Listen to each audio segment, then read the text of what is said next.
ಕರ್ನಾಟಕದಲ್ಲಿ ಮಹಿಳೆಯರಿಗೆ ರಕ್ಷಣೆ ಇಲ್ಲದಾಗಿದ್ದು ರಾಜ್ಯ ಸರ್ಕಾರವನ್ನು ವಜಾಗೊಳಿಸುವಂತೆ ಒತ್ತಾಯಿಸಿ ಕೊಡಗು ಜಿಲ್ಲಾ ಬಿಜೆಪಿ ವತಿಯಿಂದ ಮಡಿಕೇರಿಯಲ್ಲಿ ಪ್ರತಿಭಟನೆ ನಡೆಯಿತು.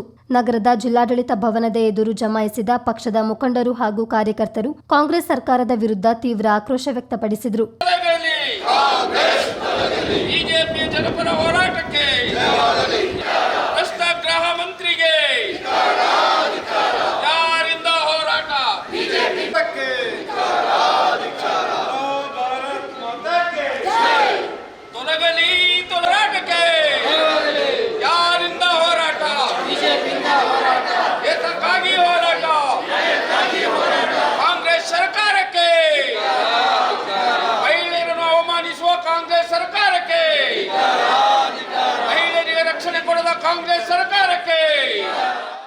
ಈ ವೇಳೆ ಸುದ್ದಿಗಾರರೊಂದಿಗೆ ಮಾತನಾಡಿದ ಬಿಜೆಪಿ ಜಿಲ್ಲಾಧ್ಯಕ್ಷ ನಾಪಂಡ ರವಿ ಕಾಳಪ್ಪ, ಇತ್ತೀಚೆಗೆ ಹುಬ್ಬಳ್ಳಿಯಲ್ಲಿ ನಡೆದ ವಿಶೇಷ ತೀವ್ರ ಪರಿಷ್ಕರಣೆ ಅಭಿಯಾನದಲ್ಲಿ ಬಿಜೆಪಿ ಕಾರ್ಯಕರ್ತೆ ಸುಜಾತಾ ಪಾಲ್ಗೊಂಡಿದ್ದ ಸಂದರ್ಭ ಅಲ್ಲಿನ ಕಾರ್ಪೊರೇಟರ್ ವಿರೋಧ ವ್ಯಕ್ತಪಡಿಸಿದ್ದರು. ಇದು ಪ್ರಜಾಪ್ರಭುತ್ವ ವಿರೋಧಿ ನೀತಿಯಾಗಿದೆ. ಈ ಸಂಬಂಧ ಪೊಲೀಸ್ ದೂರು ನೀಡಿದರೂ ಮಹಿಳೆಗೆ ರಕ್ಷಣೆ ಸಿಕ್ಕಿಲ್ಲ.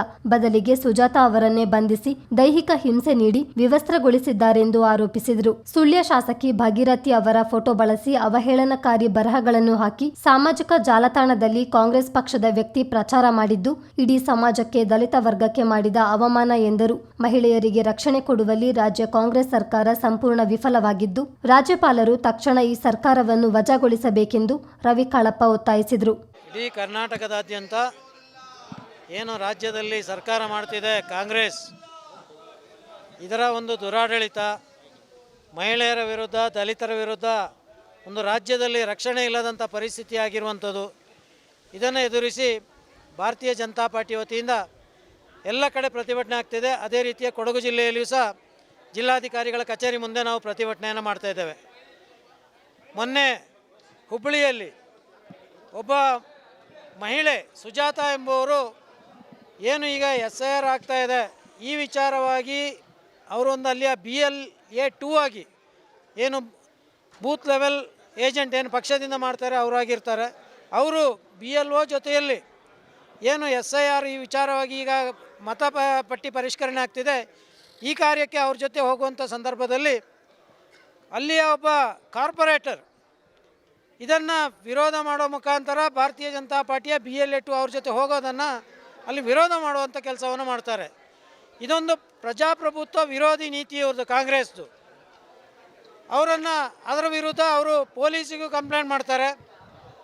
ಆದರೆ ಒಬ್ಬ ನ್ಯಾಯ ಒದಗಿಸಬೇಕಾಗಂಥ ಪೊಲೀಸ್ ಇಲಾಖೆ ಏನು ಆ ಮಹಿಳೆಗೆ ರಕ್ಷಣೆ ಕೊಡಬೇಕಿತ್ತು, ಆ ಮಹಿಳೆಗೆ ಅವರಿಗೆ ಬೆಂಗಾವಲಾಗಿ ನಿಂತು ನಿಜವಾಗಿಯೂ ಏನು ಪ್ರಜಾಪ್ರಭುತ್ವ ವ್ಯವಸ್ಥೆಯಲ್ಲಿ ಏನು ವ್ಯವಸ್ಥೆ ಇದೆ ಅದಕ್ಕೆ ಒಂದು ಅವರಿಗೆ ಸಹಕಾರ ಕೊಡುವಂಥದ್ದು, ಅವರಿಗೆ ರಕ್ಷಣೆ ಕೊಡುವಂಥದ್ದು ಆಗಬೇಕಿತ್ತು. ಆದರೆ ಆ ಕಾರ್ಪೊರೇಟರ್ ವ್ಯಕ್ತಿ, ಕಾಂಗ್ರೆಸ್ಸಿನ ಒಬ್ಬ ಕಾರ್ಪೊರೇಟರ್ ಇವರ ಮೇಲೆ ಏನು ಮೊಕದ್ದಮೆ ಒಂದು ಪುಕಾರು ಕೊಟ್ಟಾಗ ಪೊಲೀಸ್ ಇಲಾಖೆ ಈ ಒಂದು ಮಹಿಳೆಯನ್ನು ಸುಜಾತಾ ಎಂಬುವರನ್ನು ಬಂಧನ ಮಾಡೋ ಮುಖಾಂತರ ಅವರಿಗೆ ದೈಹಿಕ ಹಿಂಸೆ ಕೊಟ್ಟು, ಅಂದರೆ ಅವರಿಗೆ ಅವರಿಗೆ ಹೊಡೆಯುವಂಥದ್ದು, ಈ ರೀತಿಯ ಬೇರೆ ದೈಹಿಕ ಹಿಂಸೆ ಕೊಡೋದ್ರ ಜೊತೆಗೆ ಅವರ ವಸ್ತ್ರವನ್ನು ಸಹ ಇದು ಮಾಡಿರುವಂಥದ್ದು ನಾವೆಲ್ಲ ಟಿ ವಿಯಲ್ಲಿಯೂ ಮಾಧ್ಯಮದಲ್ಲಿಯೂ ಪತ್ರಿಕೆಗಳಲ್ಲಿ ನೋಡಿದ್ದೇವೆ. ಇದು ಒಂದು ಕಾಂಗ್ರೆಸ್ ಸರ್ಕಾರ ಆಡಳಿತ ನಡೆಸ್ತಿರೋದಕ್ಕೆ ಉದಾಹರಣೆ. ರಾಜ್ಯದಲ್ಲಿ ಮಹಿಳೆಯರಿಗಿರ್ಬೋದು, ದಲಿತರಿಗಿರ್ಬೋದು ರಕ್ಷಣೆ ಇಲ್ಲಂಥ ಸರ್ಕಾರ ಇವತ್ತು ರಾಜ್ಯದಲ್ಲಿದೆ. ಈ ಕೂಡಲೇ ನಾವು ರಾಜ್ಯಪಾಲರನ್ನು ಒತ್ತಾಯ ಮಾಡೋದೇನೆಂದರೆ, ಇಂಥ ಒಂದು ಆಡಳಿತ ಮಾಡಲಿಕ್ಕೆ ವಿಫಲ ಆಗಿರುವಂಥ ಸರ್ಕಾರವನ್ನು ರಾಜ್ಯದಿಂದ ಕಿತ್ತೊಗಿಬೇಕು.